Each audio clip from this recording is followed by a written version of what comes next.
오늘 이 구절이 하나님의 추억에 대해서 너무나도 잘 알려주는 그런 본문이라고 말할 수 있겠습니다. 우리 모두는 다 추억이 있겠죠. 그러나 만나지 않은 사람하고는 절대 추억이 있을 수는 없습니다. 절대 기억도 있지 않은 것이지요. 누군가에게는 사소한 사연인 것 같지만 그러나 그 사람에게는 절대 잊을 수 없는 축원입니다. 왜냐하면 자기 자신의 인생에 있어서 중요한 전환점이 되었던 사건이었고 사연이기 때문에 그렇습니다. 하나님도 마찬가지입니다. 하나님의 구속사, 하나님의 역사 속에서 특별한 전환점이 있었던 어떤 사건을 기억하시고 그 사람을 잊지 못해 하시는 그런 정말 로맨티스트로서 하나님이십니다. 오늘 16절 말씀 다시 한번 우리 같은 목소리로 읽어봤으면 좋겠습니다. 시작. 이후에 내가 돌아와서 다윗의 무너진 장막을 다시 지으며 또 그 허물어진 것을 다시 지어 일으키리니.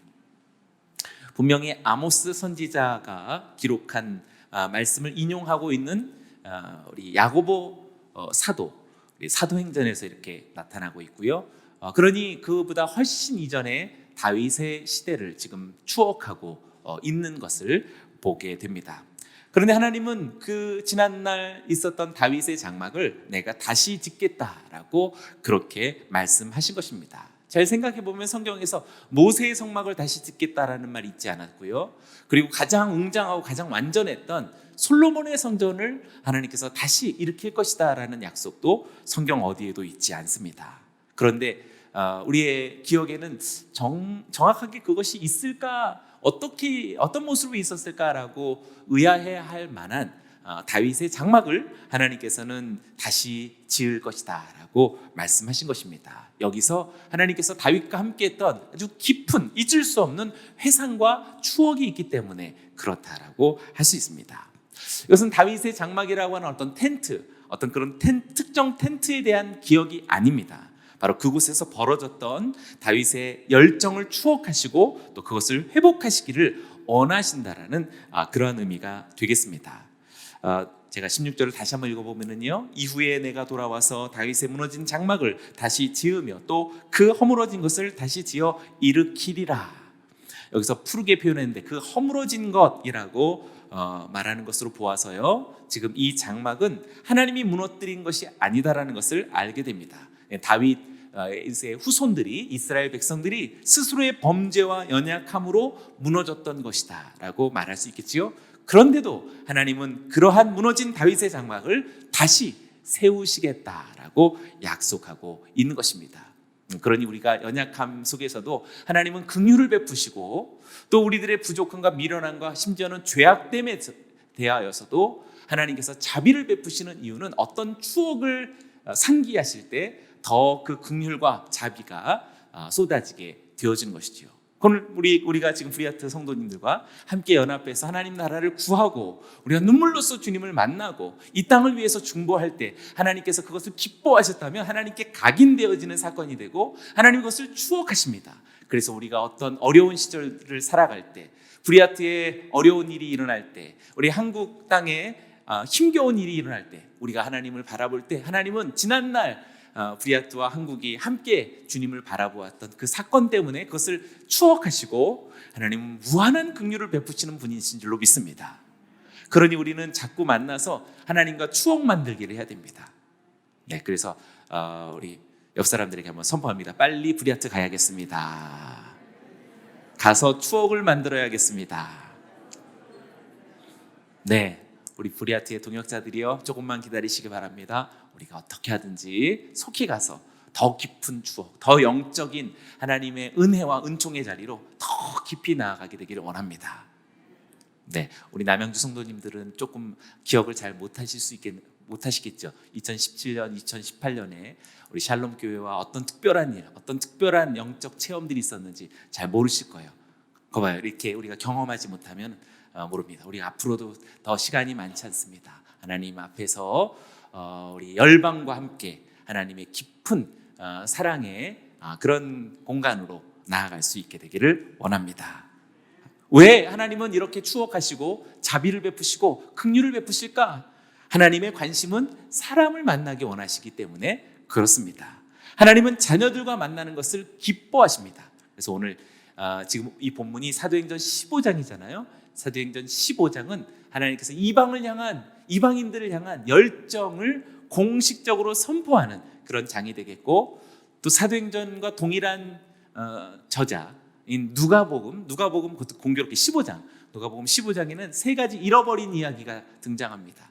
누가복음 15장에는 잃어버린 동전의 이야기, 잃어버린 양의 이야기, 또 잃어버린 아들의 이야기, 세 가지 잃어버린 이 양과 동전과 아들을 찾아 나서는 하나님의 극진한 사랑 이야기가 누가복음 15장 정중앙에서 피어나고 있고, 사도행전 15장에서 이방을, 열국을 향한 하나님의 꿈이 공식적으로 꽝꽝꽝 이렇게 선언하는 근거 말씀이 오늘 이 다윗의 장막을 일으키리라 라는 그런 약속 때문에 그렇습니다. 이렇게 잃어버린 영혼을 만나기 원하시고, 잃어버린 백성을 찾기 원하시고, 잃어버린 브리아트 땅, 잃어버린 대한민국 땅을, 잃어버린 북한 땅을 그토록 만나기 원하시는 우리 하나님의 마음을 또 함께 이루어 드릴 수 있고, 우리도 그 마음에 동참하는 저와 여러분들이 되기를 원합니다. 그래서 대표적인 십자가의 사건 속에서 나타났던 분명한 증거는 두 사이를 가리웠던 휘장을 찢으시는 하나님의 놀라운 사건이 십자가 사건 속에 있었던 것입니다. 왜? 자녀들을 만나기 위해서, 잃어버린 백성과 땅을 찾기 위해서입니다. 그렇다면 하나님은 어떤 면에서 이렇게 다윗의 장막을 사랑하셨고 추억하셨는가 생각해 보아야 하겠습니다. 다윗의 장막의 의미는 사실 그것의 실제가 이미 오래전부터 시작되었다는 것을 우리는 추억해 볼 수 있겠습니다. 어디서부터일까? 다윗이 소년 시절부터 그가 평범한 소년이 아니었습니다. 양을 치고 들판에서 목축을 기르면서도 하나님께 예배하고 주님과 교제하는 법을 익혀갔던 그런 소년 다윗이었다는 것을 기억하시죠? 여기서부터 벌써 다윗의 장막의 의미가 꽃피어나고 있다는 사실을 알게 됩니다. 그리고 이 마음의 결정적인 그런 순간은 바로 빼앗겼던 하나님의 언약궤를 예루살렘, 이스라엘로 다시 모셔올 때 활짝 피어나게 된 것이다 라고 말할 수 있겠습니다. 그러니 여기는 우리 모두도 다윗의 장막을 내가 일으키리라라는 하나님의 강력한 추억의 사건으로 우리의 인생이 그렇게 놓여지기 원하신다면, 우리도 소년 다윗처럼 하나님과 친밀히 사랑하고 주님과 교제하는 법을 우리가 날마다 배워나가고, 그리고 무엇보다도 잃어버린 언약궤, 또 빼앗긴 하나님의 임재를 다시 예루살렘으로 돌이키고 하나님의 예루살렘으로 회복시키는 그 일에 참여한다면 정말 그 사람이야말로 잊을 수 없는 하나님의 추억이 될 줄로 믿습니다. 아멘. 언약궤를 예루살렘으로 옮긴다라고 하는 그 의미는 하나님의 임재를 교회로 되돌린다라는 이야기가 되겠습니다. 그리고 식어버린 예배 속에 어떤 강렬한 불이 피어오르게 하는 그런 예배자로서의 성도라고 말할 수 있겠습니다. 쓴 하나님을 갈망하는 예배자들의 노력이라고 할 수 있겠습니다. 우리 사랑하는 브리아트의 동역자들이요, 다윗이 잃어버린 또 빼앗긴 언약궤를 되찾아와서 예루살렘에 다시 그것을 복귀시킨 것처럼 식어버린 브리아트 땅에 하나님을 향한 열정의 불꽃을 피워내는 우리 브리아트의 동역자들 되기를 원합니다.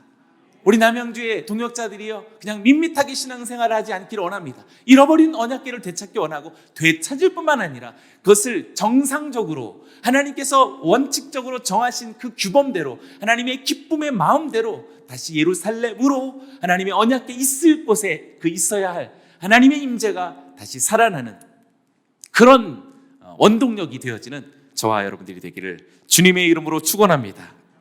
할렐루야. 다윗이 언약궤를 예루살렘으로 되가져오자 했던 그런 의지가 무엇 때문이라고 생각하십니까?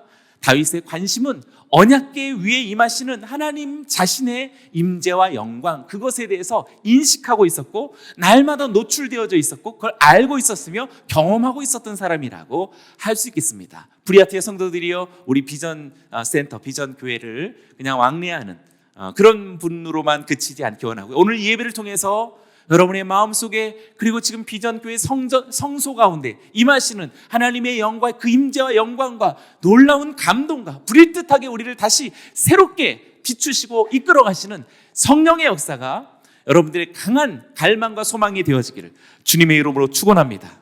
우리 남양주 성도들에게도 이미 그것이 있다고 하는 분들에게는 더욱더 강렬하게 있기를 원하고, 식어버린 분들에게는 오늘 이 저녁 6월 첫날 하나님께서 기뻐하시는 이 호데시의 날에 정말 불일듯하게 하나님의 임재에 대한 열망으로 불타오르는 우리 모두가 되길 주의 이름으로 선포합니다. 이것이 핵심입니다. 옆 사람들에게 선포하십시오. 하나님의 임재를 갈망합니다. 아멘. 다윗이 위대한 이유는 그가 이스라엘의 민족을 이름나게 하고 통일 왕국을 이룩한 왕이었기 때문에 그가 위대한 것이 아닙니다. 우리가 브리아트 우리 찬양팀이 우리 마지막으로 불렀던 위대하신 주, 하나님께서 위대하신데 하나님의 백성이 어떤 사람이 위대할까? 그 위대함은 어떤 특정한 지위와 어떤 사회적인 어떤 결과와 업적을 이루었기에 위대함이 아니라 하나님의 임재를 너무나 갈망했던 진정한 예배자였기에 위대한 다윗이라고 그렇게 칭호를 붙일 수 있는 것입니다. 그래서 성경 스스로가 오늘 우리들에게 다윗을 이렇게 설명해 주고 있습니다. 사도행전 13장 22절인데요. 패하시고 다윗을 왕으로 세우시고 증언하여 이르시되 내가 이새의 아들 다윗을 만나니 내 마음에 맞는 사람이라 내 뜻을 다 이루리라. 할렐루야. 네, 너무나 멋집니다. 오늘 여기 푸르게 표현된 내 마음에 합당한, 내 마음에 맞는 사람이라고 일컫는 다윗인 것처럼 우리 브리아트의 동역자들과 우리 남양주의 성도들 모두가 하나님의 마음에 합한 자들 되어지기를 주의 이름으로 축원합니다. 하나님의 마음에 합하다라는 것은 두 가지 의미를 갖습니다. 첫째는 다윗은 하나님의 마음을 닮은 사람이다 라고 말할 수 있겠고, 둘째는 다윗은 하나님의 임재를 열망하는 사람이다 라고 할 수 있겠습니다. 오늘 이 두 가지를 꼭 기억했으면 좋겠습니다. 하나님의 마음을 닮은 다윗으로서의 브리아트, 하나님의 임재를 열망하는 남양주 공화국이라고 뻔했습니다. 지금 두 개가 지금 헷갈립니다. 네, 뭐 그게 그거죠. 네, 우리 안에 이런 주님의 마음을 담고 그 임재를 열망하는 이 강렬한 다윗 같은 마음이 오늘 이 저녁에 그냥 말로만이 아니라 정말 타오를 수 있기를 원합니다. 언약궤를 예루살렘으로 옮기겠다라고 하는 그 결심은 하나님의 임재에 대한 다윗의 열정이며 증거입니다. 다윗의 시편들을 우리가 쭉 한번 살펴보면 다윗의 시편들 속에서 유난히 목격되어질 수 있는 것은 하나님의 임재에 대한 친밀함, 그 영적 동행에 대해서 줄줄이 열거하고 있다는 사실을 우리는 어렵지 않게 발견할 수 있을 것입니다. 그러니 다윗의 마음을 하나님께서 추억하고 계신 우린 분명한 본질을 찾아낼 수 있는 것입니다. 모세의 성막과 솔로몬의 성전에는 몇 가지 공통점이 있습니다. 성막과 성전, 이 두 가지는 모두가 다 세 가지 장소로 구분되어지는데요. 첫째는 우리가 아는 것처럼 뜰이죠. 두 번째는 성소입니다. 세 번째는 지성소. 이 세 가지로 성막과 또 성전이 동일하게 구분되어져 있습니다. 그런데 이 두 번째와 세 번째 성소와 지성소 점점 더 거룩에 하나님의 임재의 곳으로 가까이 다가갈수록 무엇인가 차단되어져 있는 막이 있다는 것을 발견할 텐데요. 성소와 지성소 사이를 가리고 있는 아주 무겁고 두터운 커튼이 있다는 것을 우리는 알게 됩니다. 성막에도 있었고요, 또 성전에도 있었습니다. 이것을 가리켜서 우리는 휘장이라고 말하는 것입니다. 이 휘장 너머의 지성소에는 무엇이 있었습니까? 단지 딱 하나, 언약궤가 있었던 것입니다. 언약궤는 모세가 디자인한 것이 아니죠. 하나님께서 모세에게 디자인을 주셨고 또 모세는 지시를 받아서 그것을 만든 것입니다. 금으로 덮여 씌워진 시띠나무로 만든 상자, 궤짝 같은 거였습니다. 언약궤의 덮개 위에는 금으로 만들어진 스랍의 천사와 같은 것이죠. 스랍의 두 날개를 펴고 있는 스랍이 있었고 마주보고 있는 형상으로 고정이 되어져 있었습니다. 그리고 제일 중요한 곳, 언약궤 중에서도 제일 중요한 것은 지금 저기 푸르게 지금 빛이 비춰지고 있는데요. 저 두 스랍 사이의 공간을 시은좌, 베풀시, 은혜은, 은혜를 베푸는 공간, 은혜를 베푸는 곳이다라고 이야기하는 이 시은좌가 바로 저 푸른 공간, 두 스랍 사이의 공간이 됩니다. 그러니 만군의 여호와, 천지를 지으신 하나님, 만유의 주, 만군의 하나님께서 정말 임하시는 곳이 이렇게 아주 초라하고 또 좁은 저곳을 하나님께서 임하신다라고 하는 놀라운 겸손 그리고 놀라운 신비로움을 금하지 않을 수 없는 것입니다. 이곳이 바로 하나님의 임재가 있는 곳이었습니다. 그런데 중요한 것은 이러한 언약궤와 또 은혜의 보좌 시은자와 하나님의 임재는 항상 휘장 뒤에 가려져 있었다라는 사실이 우리들에게 좀 충격적이라고 말할 수 있겠습니다. 그렇다면 왜 이 휘장을 좀 벗겨서 그렇게 중요한 임재라면 우리가 얼마든지 보고 그것을 감격할 수 있어야 할 터인데 왜 그것을 가리고 있었던 것일까요? 하나님은 자신의 임재를 보이기 싫어했던 것일까요? 절대로 그렇지 않았죠. 아까 얘기한 것처럼 하나님은 자신의 자녀를 찾기 원하시고 사람을 만나기 원하시는 분이시다라는 것을 우리는 잊지 말아야겠습니다. 그러나 아까 얘기한 것처럼 예수님께서 그 역할을 하시죠.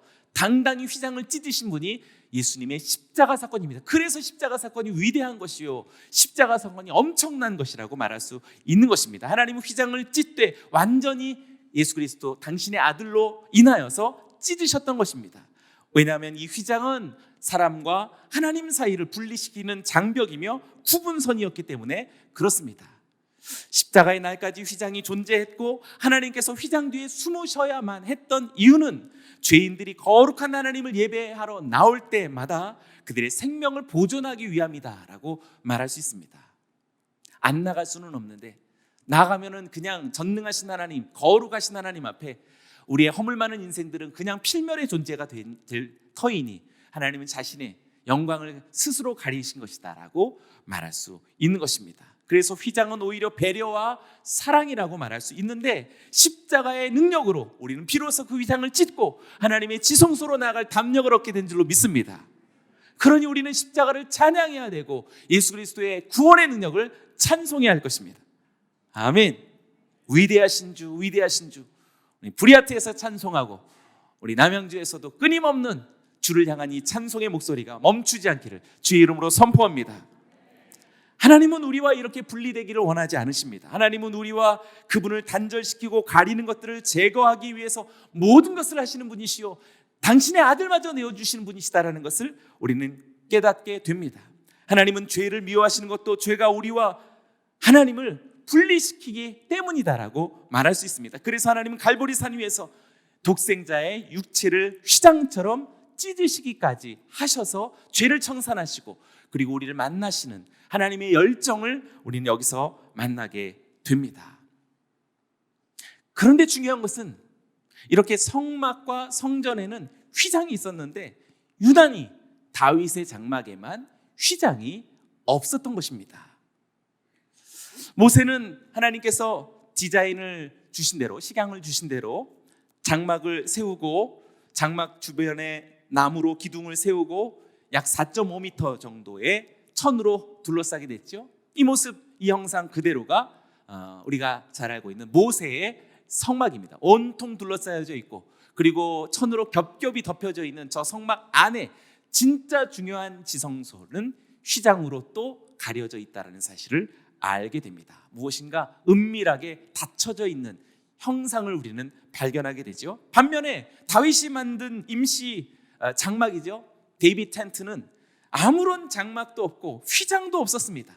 그냥 다윗의 장막에는 하나님의 임재로부터 사람들을 분리시키는 어떤 것도 있지 않았던 것입니다. 그냥 덩그러니 하나님의 언약궤만 이렇게 텐트로 덮고 있는 그런 뿐이었습니다. 바꿔 말하면 다윗의 장막에는 하나님의 임재를 둘러싸고 있는 유일한 존재들은 장막이나 기둥들이 아닌 그냥 예배하는 사람들, 하나님의 백성들이었습니다. 그것 자체를 기뻐했고 하나님의 임재, 시은좌가 있는 그곳으로 누구든지 바라볼 수 있었고 누구든지 그것을 환호성을 보낼 수 있었고 누구든지 그 영광을 위해서 손뼉치고 밤이나 낮이나 찬송할 수 있었던 것입니다. 하나님은 바로 그것을 기뻐하셨고 그것을 감격해 하셨던 것입니다. 언제든지 성막으로부터 들려오는 말씀의 낭독과 찬양과 악기 소리를 들을 수 있었습니다. 그래서 우리는 다윗의 시편 속의 여러 곳을 우리는 발견할 수 있고 밤부터 저녁까지 시와 참여와 신령한 노래들을 부르는 다윗의 마음을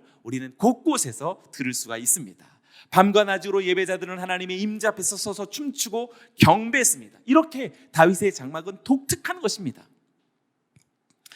언약궤가 보관되었던 다른 성소들과는 달리 예배자들이 휘장 뒤에 가려져 있는 것을 예배하는 무엇인가 경건하지만 또 뭔가 두려움이 있는 그런 장면이었죠. 지금 이 장면에서도 제사장이 분향하고 있지만 커튼 뒤에서 분향하고 있는 것이지요. 저 휘장 너머에 하나님의 언약궤가 있었던 것입니다. 다른 어떤 사람도 심지어 다른 제사장들도 딱 1년에 한 번 이외에는 하나님의 언약궤를 직접 볼 수는 없었던 것입니다.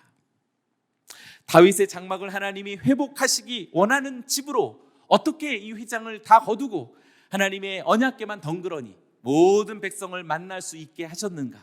그것은 다윗이 하나님의 임재를 향한 간절한 다윗의 열망 때문이었다라고 말할 수 있습니다.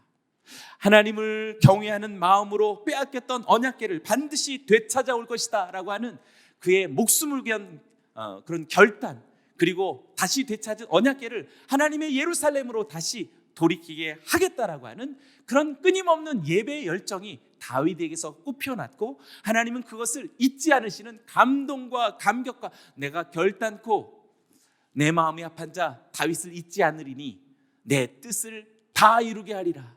할렐루야. 너무 멋있습니다. 네, 하나님도 멋있고 다윗도 멋있고 오늘 브리아트도 멋있고 우리 남양주도 멋있게 되기를 원합니다. 근데 저는 정말 오늘 브리아트가 멋있고 우리 남양주가 멋있어요. 우리 남양주 성도님들도 정말 오늘 아침부터 저녁까지 너무 감사하고 훌륭합니다. 잊혀지지 않을 것 같습니다.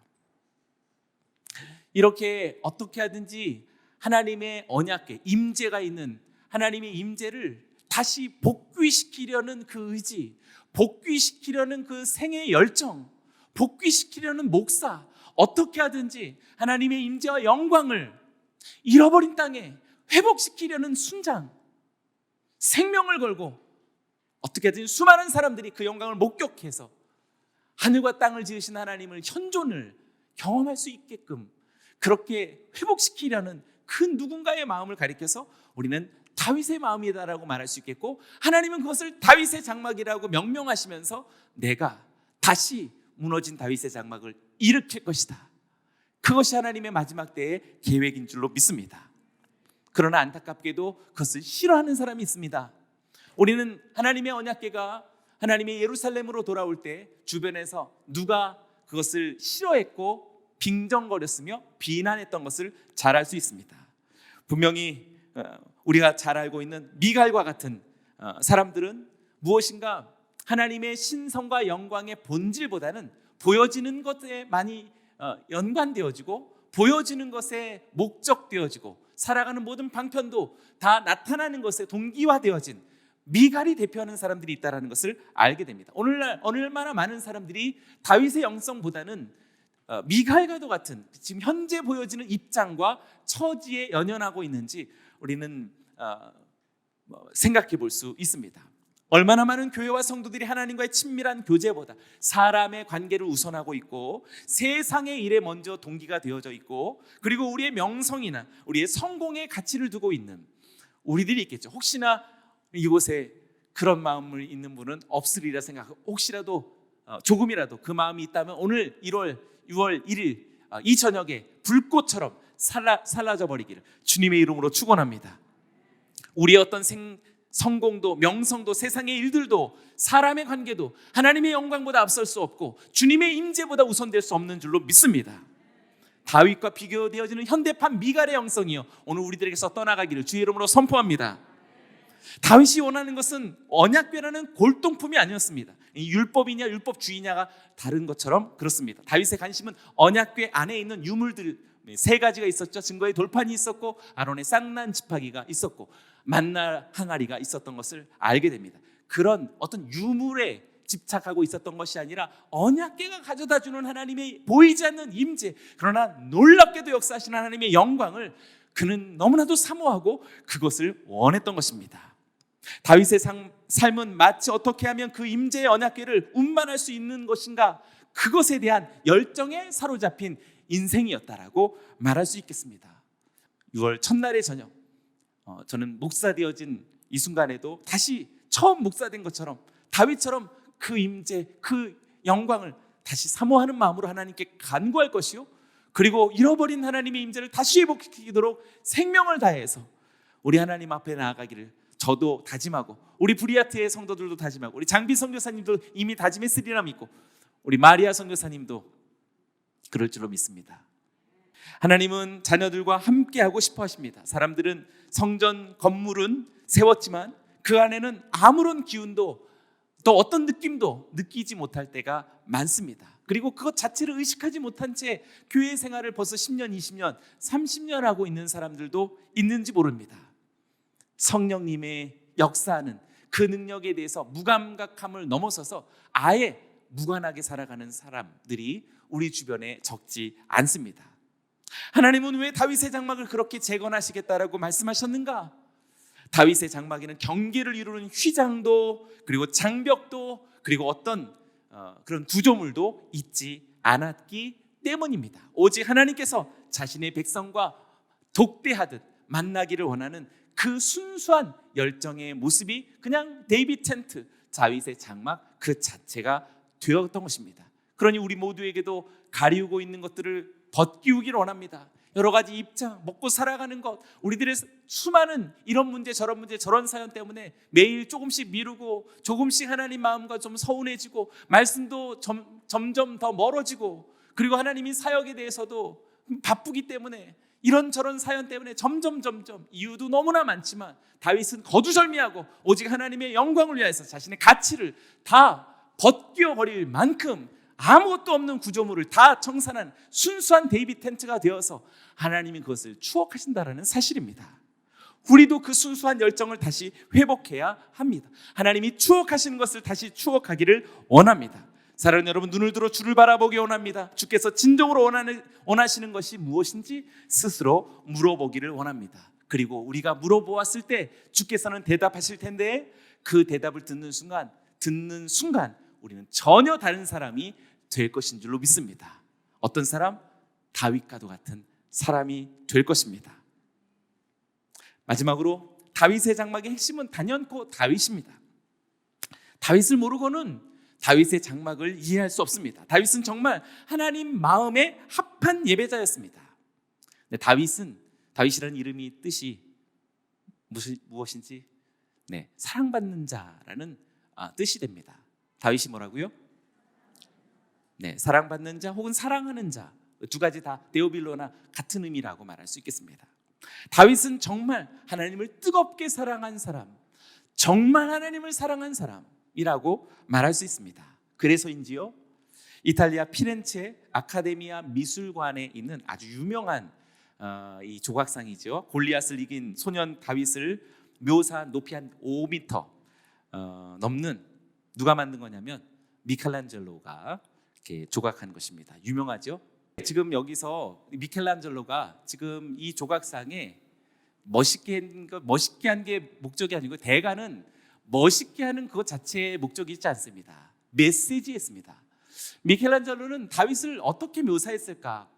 어떻게 멋있는 이런 외모가 출중한 멋있는 사람으로 빚었던 걸까? 아니요, 잘 보이지 않는데 지금 미켈란젤로는 그 천재적 영감으로 어떻게 하나님과 다윗 사이를, 그 신앙심과 그 신비한 영성을 무엇으로 설명할까 몰랐었는데 제가 알고 깜짝 놀랐습니다. 조금 가까이 들여다볼까요? 여기에 핵심이 있습니다. 미켈란젤로는 지금 다비드상을 어떻게 만들었는지 지금도 안 보이죠? 조금 더 가까이 가보면 이제 알 수 있게 됩니다. 눈에 있습니다. 미켈란젤로는 데이빗의 눈을 하트로 만들었습니다. 하트 보이시나요? 이렇게 우리 자막자가 이렇게 이걸 보라고 이렇게.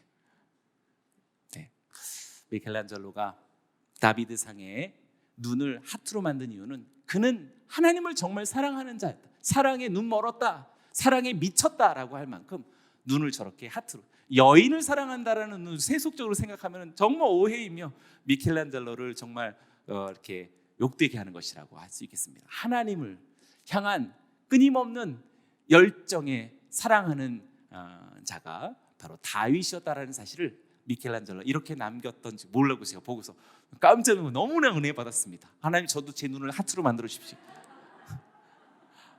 어떻게 저도 이렇게 좀 조각을 좀 해서라도 하트로 돼가지고 눈 얼어버린 거죠. 우리가 보통 이렇게 우스개처럼 이렇게 만화를 그릴 때 누군가 막 반했을 때 그냥 하트가 되잖아요.